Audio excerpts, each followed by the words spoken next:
Welcome to Mortgage Meet, marketing, education, activities, and tips for mortgage loan originators. Super happy to have my buddy Nick Paez here today. Well, it's my pleasure. Thanks for having me. Well, when we start these shows, first thing is favorite steakhouse. Favorite steakhouse other than my own house would be Texas Roadhouse. Texas Roadhouse. Yeah, the reason why is because even though I know there's better steakhouses than that, but the last time I had a steak there was just so good it melted in my mouth, and I can't stop thinking about that steak. I think we might need to start charging some of the steakhouses we talk about, for some ad revenue, But no, I'm the same way. I love to cook steaks at my house every Sunday. We've done it. As you know, my father passed, back in December, but we still do the tradition. It's still Sunday dinners. It's always steaks, sometimes shrimp, other goodies. So, speaking of other goodies, what sides do you like to get over there?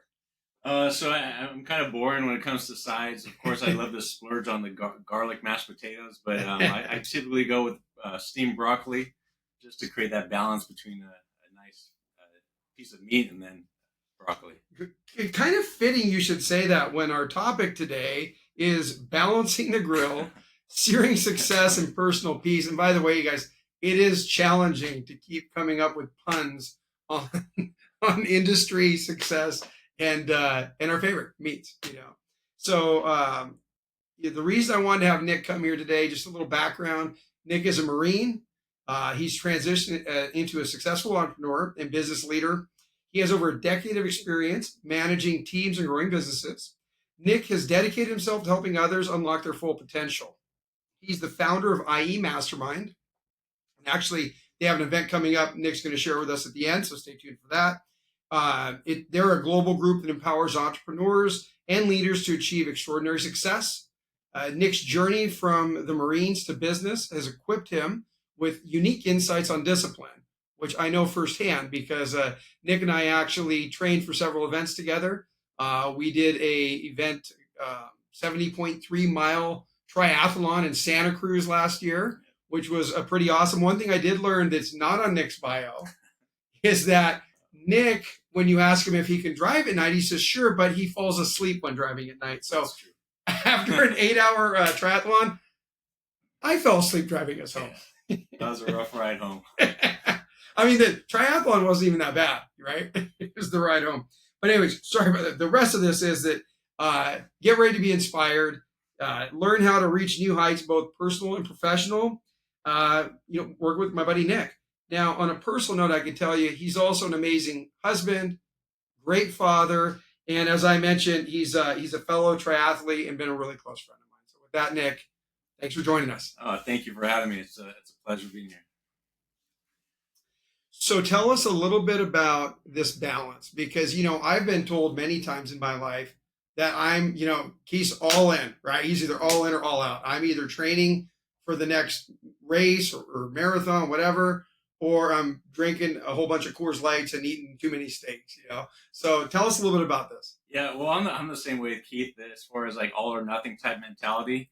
And actually, a lot of entrepreneurs and business owners and people striving for these huge goals, they tend to be that way. And what happens is, when they're really striving for that goal in business, they look back a year or 2 years later and they realize their whole life's off balance. Maybe their health has gone to crap, or their family life's fallen apart, or maybe they don't have that connection with God and they just feel kind of empty.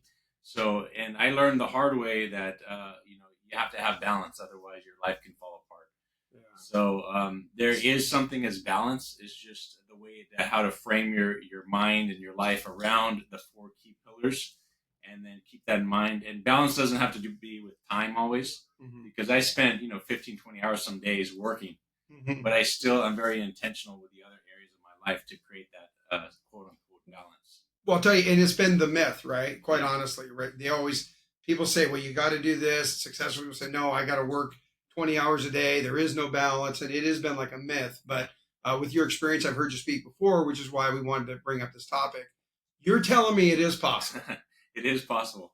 Okay. So what are the 4 pillars you mentioned that to help us achieve this balance between work, life, spirituality, everything that we know? Well, so if you don't initially have the key areas or different indicators or areas of your life to look at, then you really don't have a balance. You feel like all or nothing. You're spending all this time in one area, and the rest of the time you're not balanced. But when you really are intentional and know the 4 key areas that I'll tell you about in a second, you can actually create that balance. So I've had a couple mentors. So one second. Yeah. So the first step is to even acknowledge what these parts are that would be the balance, right? Because some of us don't even know. It's like, okay, I know I go to work. I know I love my daughter. I know that, I take care of Baxter, my puppy, but I don't really know what even are all these different things that I should be balanced on, right? So you're going to share what proven these 4 pillars are, identify them so that we can then find them in our life. And I heard about these 4 pillars before I even was a business owner. And I just kind of overlooked it because it wasn't important. And I wish I would have, because, make a long story short, I was totally off balance at a period of my life. I almost ruined my marriage.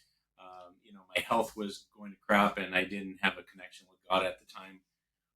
So learning the hard way, I realized that I needed to incorporate balance in my life. So one of my mentors, his name's Garrett White, he talked about 4 key areas, and his names for each of one of these 4 key areas is body, being, balance, and business.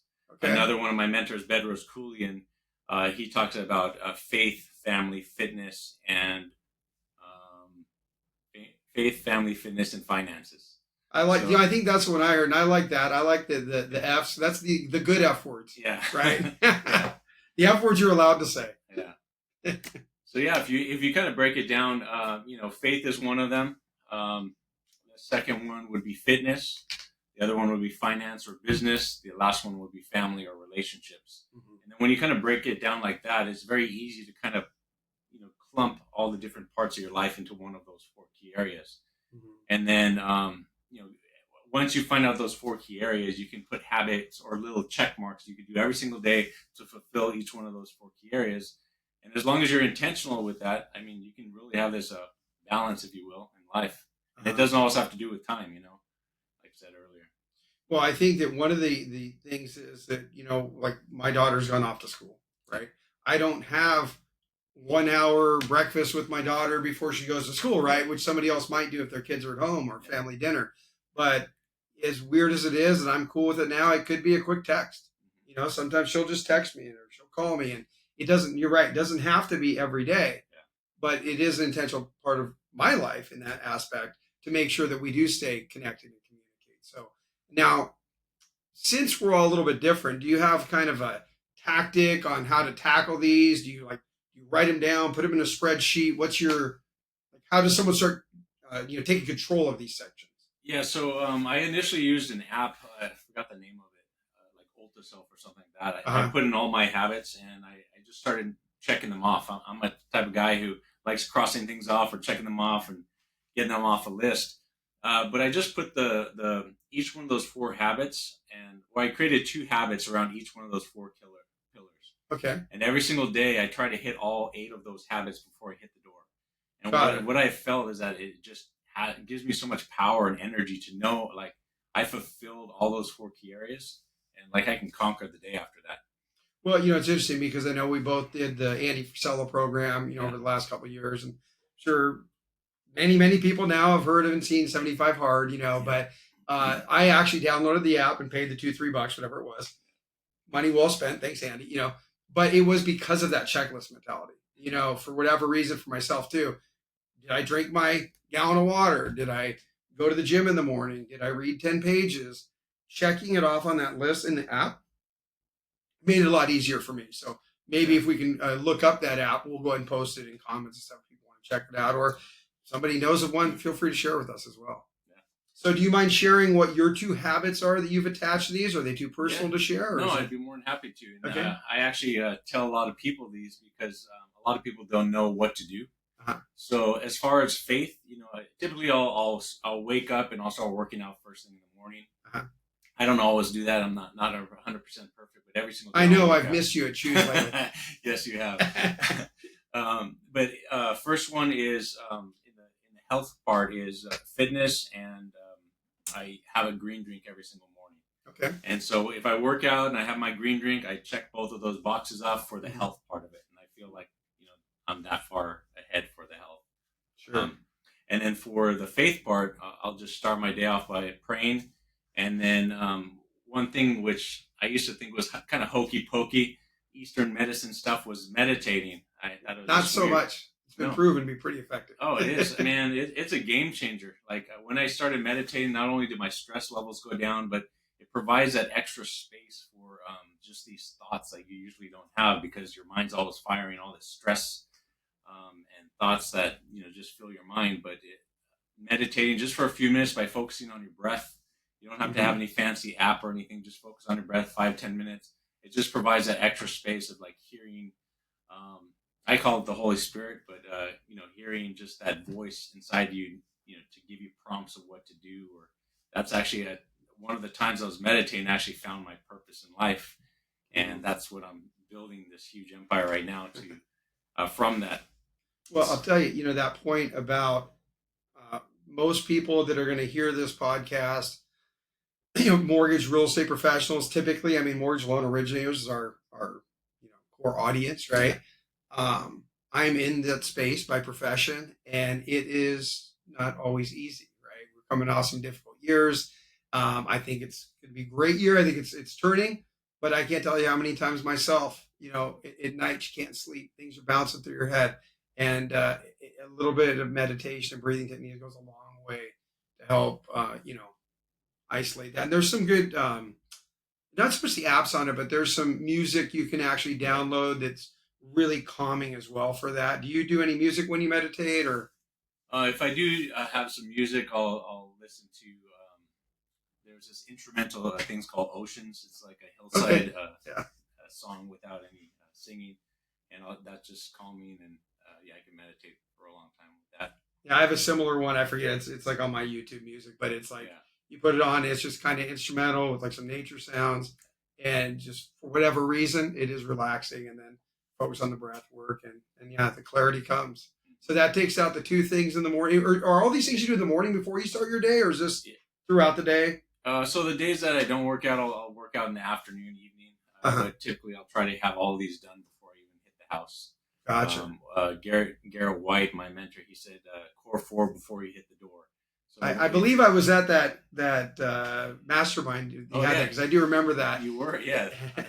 Smart idea, by the way, is core 4 before you hit the door. If you want to feel like you accomplished your day, if you've done something that you set your mind to before you're leaving the house, heck of a start. Yeah.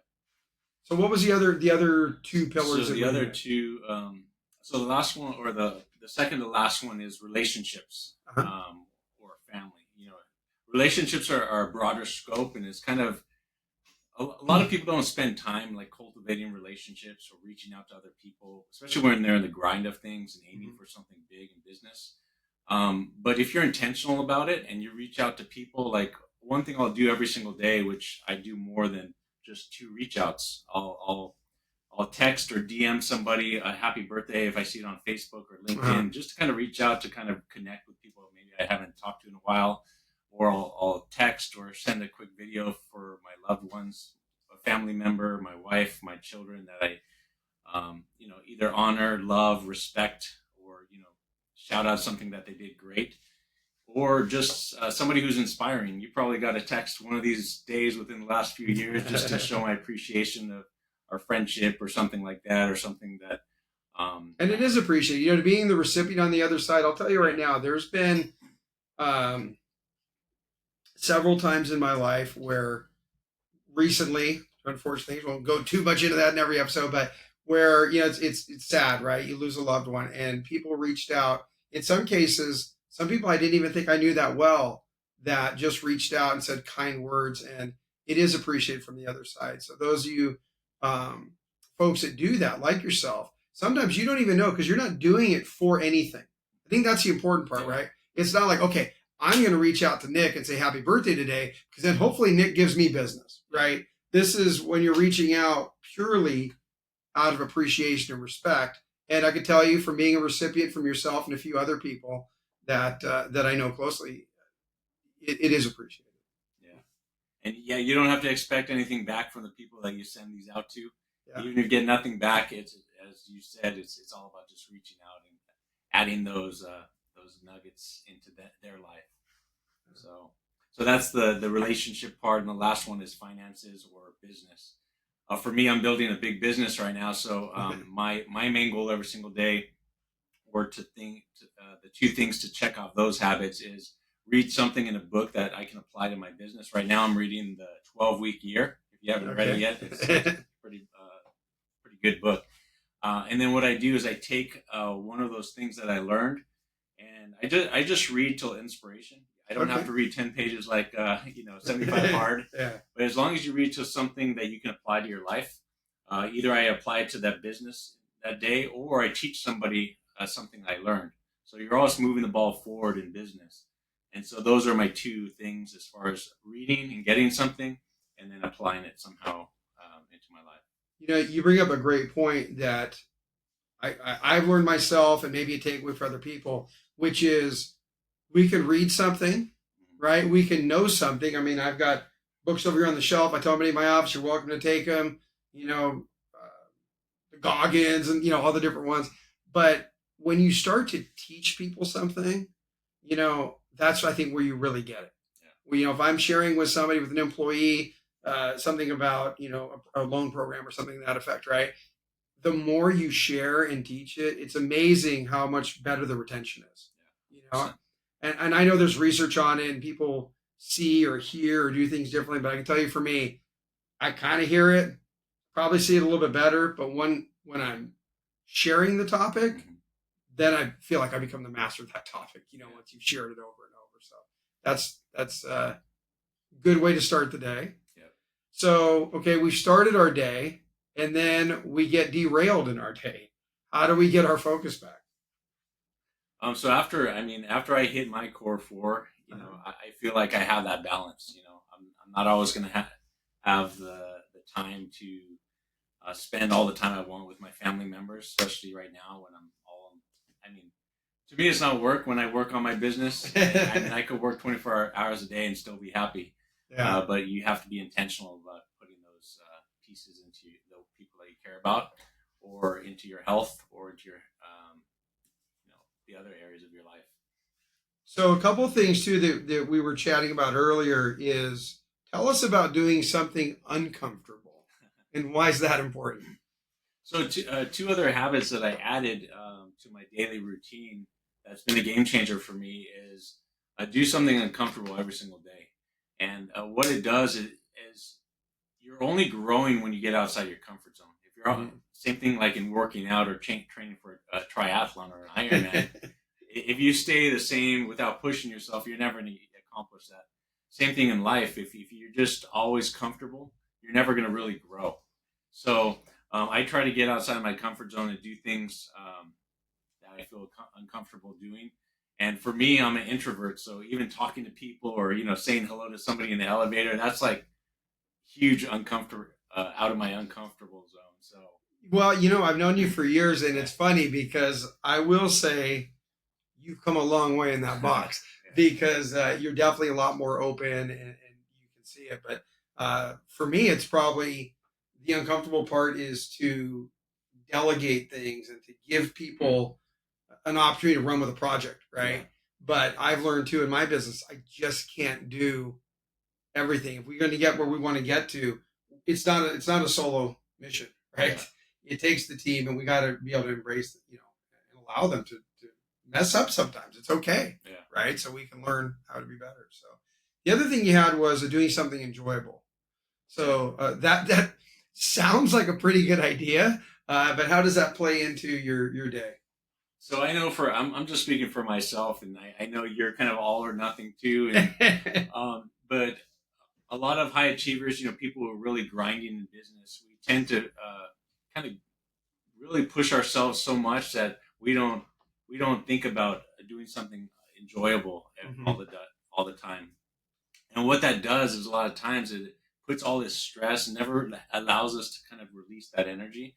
And just by doing something that you enjoy every single day, it can kind of just connect you with the present moment. Like for me, I really enjoy taking my dogs for a walk, or going for a hike or a run in the mountains, or hanging out with one of my buddies at lunch or having a coffee.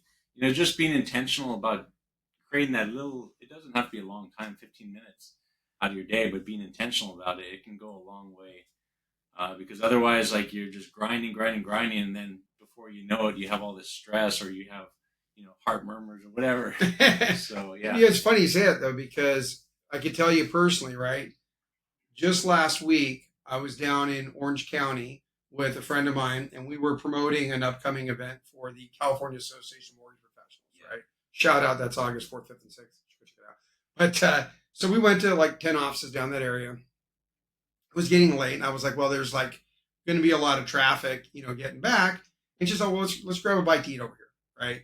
And I can't tell you the last time I went and sat down and just chilled. It was like a tapas restaurant, so they had all kinds of cool little foods, great venue, great atmosphere, chatted with a friend, and then drove home after traffic, right? Yeah. But I was like really thankful that, it did take a break from just, I got to work, I got to go here, I got to go there. So, yeah, and I can tell you firsthand that it was almost like a refreshing, like a breath of fresh air, like they say, right? Because I hadn't done that even just to go out to a little restaurant with a friend. Normally it's been, okay, I've got this meeting with these clients, and well, since we're meeting with the clients, we're going to eat. But while we're eating, I'm not even thinking about the food I'm eating. I'm thinking about, are we going to win the opportunity to do business with them, right? So I think that's an awesome idea to put it on your schedule to do something enjoyable. And is that a daily habit, weekly habit? That's a daily habit, and just by putting it on your to-do list or your habit every single day, you're aware. You start becoming aware, like what fills my cup, and then you start saying, hey, you know what, I got to do this today or this, and you just add it to your schedule, or you start looking for things that make you feel uncomfortable, and you just, I mean, that one habit about pushing outside your comfort zone and making yourself uncomfortable, it opened a lot of doors for me. You and I, we both know what We Rep is. Jose Lopez, the photographer, he's all over the place. I met him at Starbucks, and on my list for the day was do something uncomfortable. And he said, hey, I really think you'd be great speaking at We Rep. This was before I spoke in front of anybody. And the first thing in my mind was, heck no, but I said yes to that. And then that whole month up to it, of course, I was nervous as crap. But I really, I use that opportunity to kind of, now I'm going to be speaking in front of 1,000 people in a month. And it's all because of that. I said yes and got outside of my comfort zone. But just being aware of that and doing it daily, it can help you grow in many different ways. It's funny you mentioned about saying yes, right? So I can't, Daisy was probably 10. I worked in the title industry at the time. And, we were at the office and different people there. And I think I was pretty new there. I don't think I knew everybody. One of the guys says, hey, as usual, we're heading out to the river this weekend. You guys are all invited, even though y'all don't show up, right? And I was like, you know what? I went to the river, with friends before and hadn't been in a few years. I'm like, I want to go. Can I bring my daughter? And he's like, yeah, of course. And I'll tell you what, I said yes to that trip. Turned out we had a phenomenal time. Became one of my very closest friends. Tom Bernath, shout out to you. Who's actually going to be a future guest here. He's in the title industry. But, if I didn't say yes, I wouldn't have known how cool him and his wife and his kids were. And our daughters were close in age, and they got to hang out. And all of these memories that are fond memories for not just me, but for my daughter as well, my family, came because I was uncomfortable. Some person I don't really know, right? Which is going to stay at your house. The river seemed kind of weird, but I would encourage everybody say yes a little bit more, because life is short, and any opportunity you have, if somebody is willing to share their blessings with you and you can enjoy them, take advantage. And I'll tell you what, as someone who had sea-doos before, or boats, you know what, you want people to enjoy that stuff with you. So don't think you're imposing. Say yes when they invite you and take advantage of it. So I agree with that. So the other thing about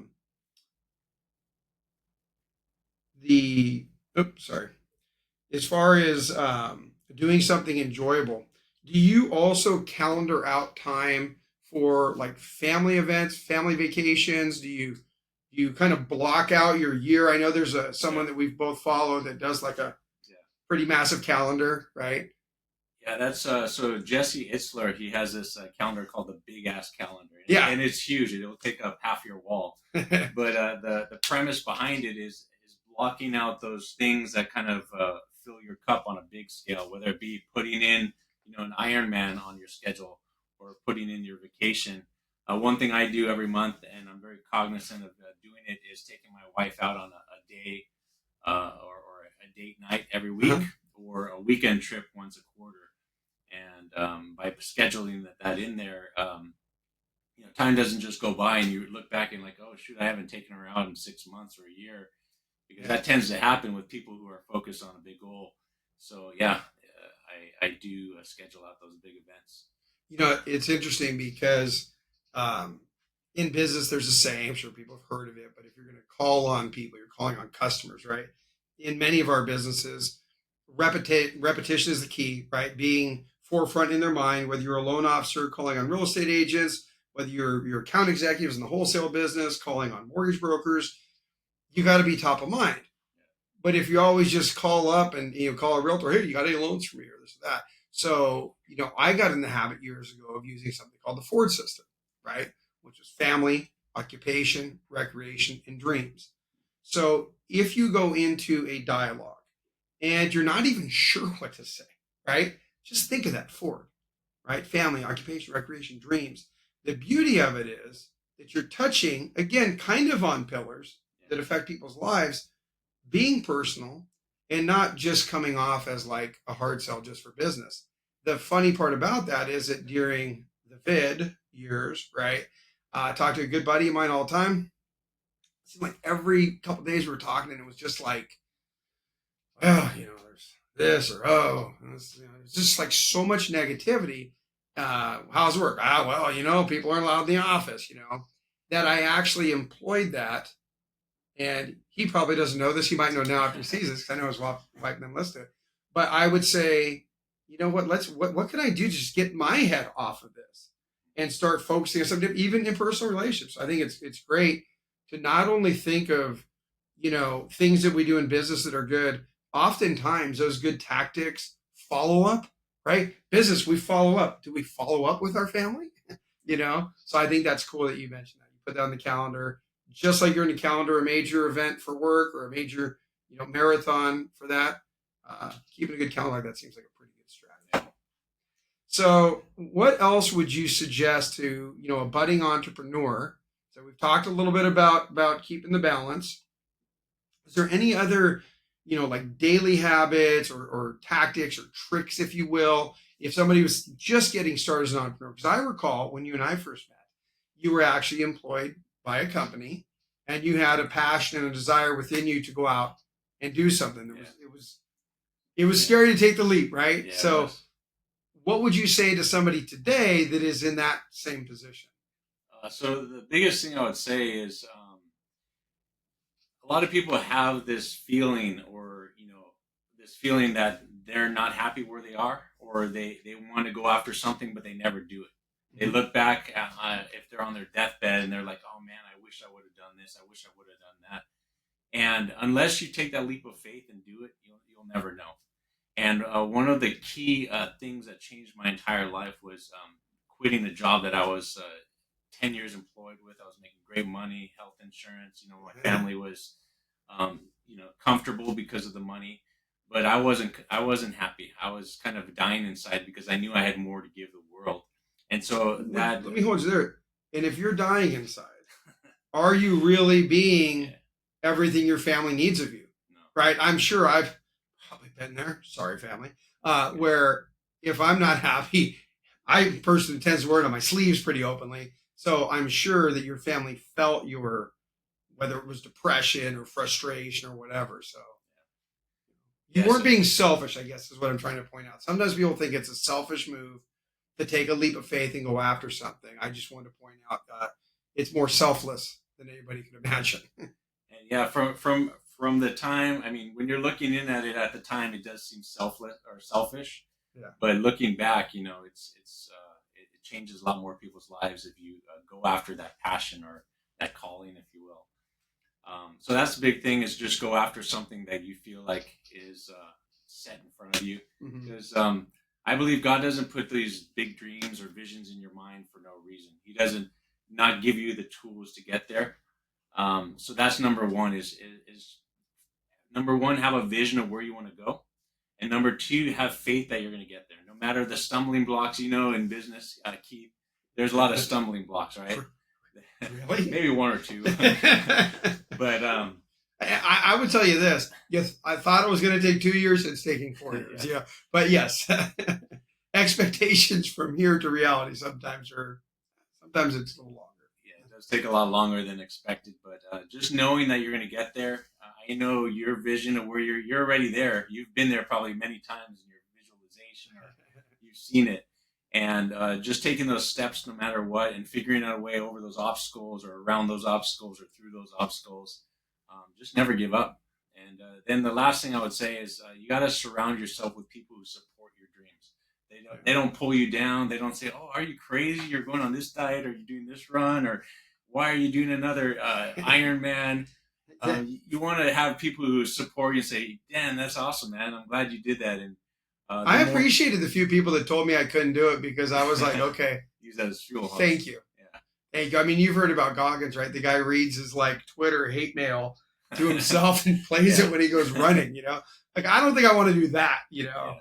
But I definitely couldn't agree more. If you have people that support you, believe in you, I mean, look, you got to believe in yourself, but people can chip away at that. And I've had those late nights, right, over my life of 51 years, right, thinking, was this the right decision, And then thankfully someone will come by out of the blue and be like, yeah, dude, it's the right decision, And then you can feel a little bit like, okay, nervous. And I think the other thing is, don't stop when it's hard, because when it's really hard, as other you may have seen or heard other people say, you're probably really close to breaking through. And I think a lot of times the hardest part is right before you get to that point. So anybody who's thinking of taking a leap of faith, right? Have faith, believe in yourself. That's very important.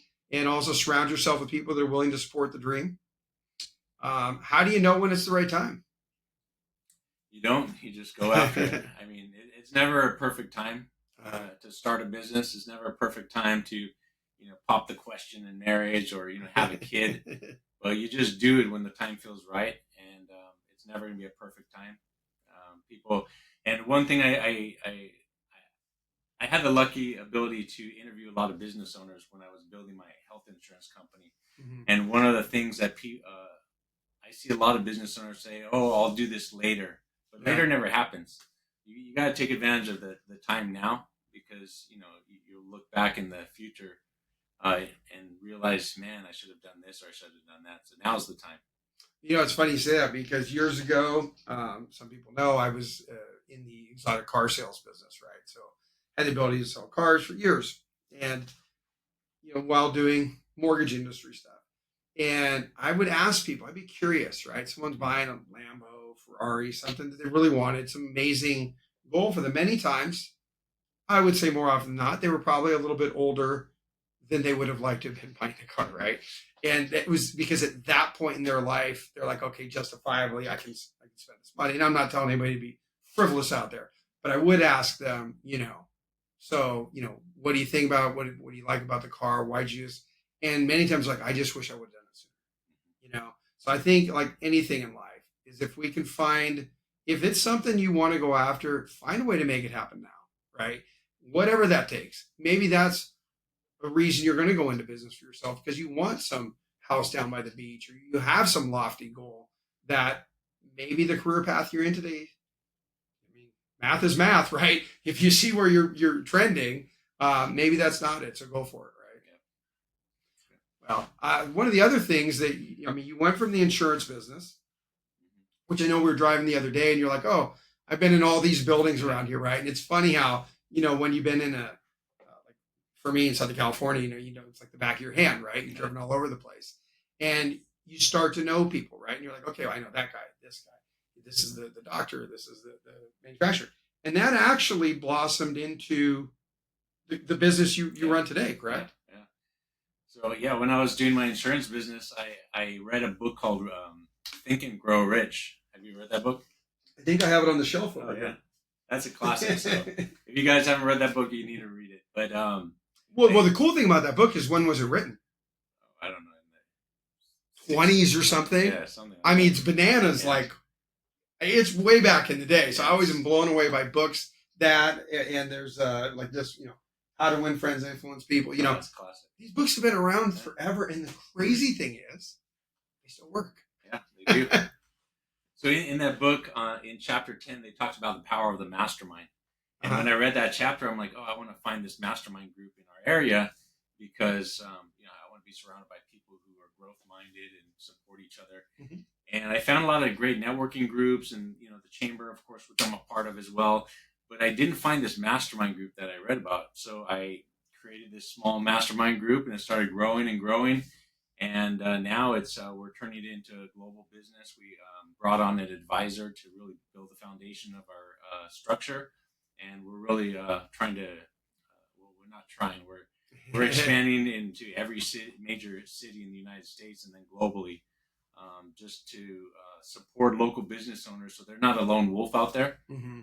They have a place to plug in and not only get inspired and break past their limit of what they think is possible, but also brainstorm ideas or challenges that they have and get insight and resources from other people who are in the trenches with them. So that's what the mastermind group's all about. And the thing is, it's like oftentimes as an entrepreneur, I guess I'm more of an entrepreneur. I help run and develop a company I work for. It is like being on an island, right? Especially we're talking about loan officers and realtors, right? From our side, I know you work with a lot of different businesses, but still, it's like you're out on an island. And who do you turn to, for help and support? And I think it's great that there's groups locally that people can plug into. And this is one that they should, we'll put the link below, where you can talk to other people, other business owners. Because I'll tell you what, there's a very good chance somebody has unfortunately, you have to file bankruptcy perhaps, right? Somebody there probably has. You need to get a line of credit to expand your business viability. Somebody there probably has. So I think when you can put yourself out there in front of people in your area and share their expertise, I mean, it kind of only makes sense, but sometimes, like you said, people don't know where to connect for that. Yeah, a lot of times it really collapses timeframes rather than you trying to figure it out the hard way and spin your own wheels. Might as well just shortcut it and ask somebody who's already gone through it, right? Yeah. Rather than trying to go through yourself. So, yeah. Well, I think it's really important because, like we said, you don't grow something really large by yourself. It's going to be a team. Yeah. So whether that's a team of, friends that you already have or new friends you're going to make, be sure you are surrounding yourself, right?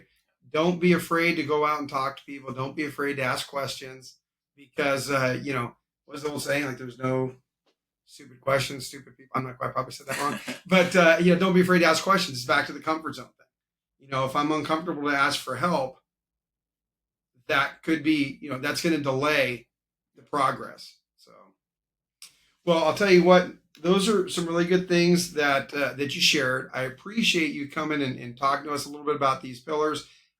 We talked a little bit about a new entrepreneur starting out, talked about where to plug in for experienced entrepreneurs. What do you have planned coming up? Something I know that's going on that you want to invite people out to. You want to share a little bit about that, and then we'll put the details below in the comments. Oh, yeah, sure. So part of the mastermind group, we all had an idea. A couple of us had an idea about doing a large event to inspire local business owners. And so last year we started the Infinite Growth Expo. Uh-huh. And we had about 250 people there at the Ontario Convention Center. Now, this year, our goal is to have 800 to 1,000 people at the Pomona Sheraton Fairplex. Nice. It's on August 10th. And we have amazing speakers like Tim Story, David Meltzer, Greg S. Reed, who actually wrote 3 Feet from Gold with Sharon Lecter. So it's kind of like we're talking about, right? When it's getting really hard, I think there's like a photo or cartoon or whatever you see, like with the axe and you're like, I'm done. Yeah. Like I swear that is real life. Don't stop. Yeah. So there's a lot of people right now, maybe even thinking about giving up in business. I invite you to come down to get inspired and surround yourself with other growth-minded people. Just imagine being in a room with 800 growth-minded people that you can connect with, collaborate with, get inspired by, and that's a lot of times all you need is that one idea, that one resource, that one connection to bring your entire life to a whole new level. So I'm really excited about it. I invite everybody down to come. If you just click on the link below or wherever this is posted, I'd be happy to kind of get you tickets one way or another to have you show up. Sounds good. We appreciate that. Before we wrap up here, I want to talk, just kind of closing here. What are some tangible and also intangible benefits that perhaps you've experienced when we talk about having this balanced life? The tangible benefits, just feeling not empty. Because I mean, if you don't have balance, or if you don't even create different areas in your life, you don't know if you're balanced or not. But I'm just speaking for business owners, people striving for large goals, and they're striving for that, and then they just feel empty. It's because you don't have different areas of your life that you're either filling or you're empty. What I appreciate you did today is you shared what some of those buckets are. Yeah. What some ways to fill them are, because I can tell you, it's like we talk to our sales team and we say, well, hope is not a plan. And so have a plan. And it doesn't really matter, to be honest, what the plan is, right? But if you forbid you were very successful last month with no plan and have no idea how to replicate it, right? Like that's almost worse than having a plan that you didn't follow, right? Because you don't even know how to get back there. So I think that emptiness that you're talking about also comes in that. Like if you have a plan to do these two things in these 4 buckets every day, I could feel good that I at least accomplished it, because I never celebrate a new business transaction today. I celebrate a successful month of activities that generate that transaction, right? Because you close a transaction today, or somebody's a real estate agent sells a house today, a LO gets a new loan today. That's awesome, but that didn't happen today. Today was the result of everything you were doing for the last. I mean, in some cases, it could be 2 years to develop a relationship, right? So definitely celebrating those small victories along the way, and the actions, I guess, more than the actual transaction.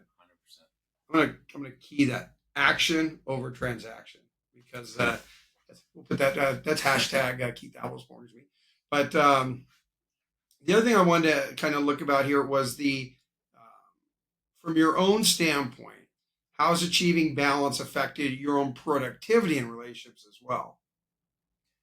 For me, I feel like knowing that I'm not just spinning my wheels, that I'm very intentional, and I'm following the habits, not 100% of the time, but most of the time, that the rest of my day I can have this extra energy and this extra confidence that I can pretty much accomplish anything I set my mind to. So it just added that extra power, knowing that I don't like the word structured, but I like having habits that I can check off, and just knowing, as you just recently said, that all these little habits lead up to something great. Yeah. As long as you're doing these things that are going to turn into something amazing someday, as long as you're doing the little things, that's what matters. It's almost as if we were talking about other books. That's actually a good book. If you haven't read this one, it's so funny, because in there they talk about, like, I'm paraphrasing, it's a while ago, but like a plane taking off from LA to New York, right?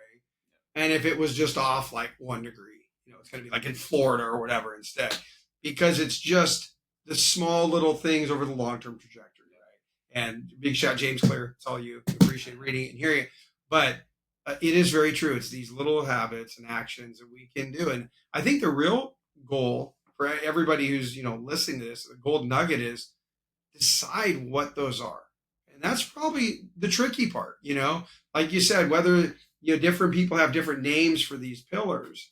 The fact is, you need to identify what those names are for you and create, Nick's rule, right? Just 2 little things you could do and hit that 4 before you go out the door, and definitely improve your balance. And hopefully I can be less all in and all out. I'm going to take some ideas with that as well. With that, I really appreciate you coming by, bud. I will say, those of you that want to join us, this was the last one. I had it laying around. Sacramento, 102 days away. Oh man! Don't stop training. All right, Nick, as always, I appreciate you coming by. Everybody, Mortgage Meet, marketing, education, activities, and tips for mortgage loan originators. We appreciate you and enjoy your stakes. See you guys.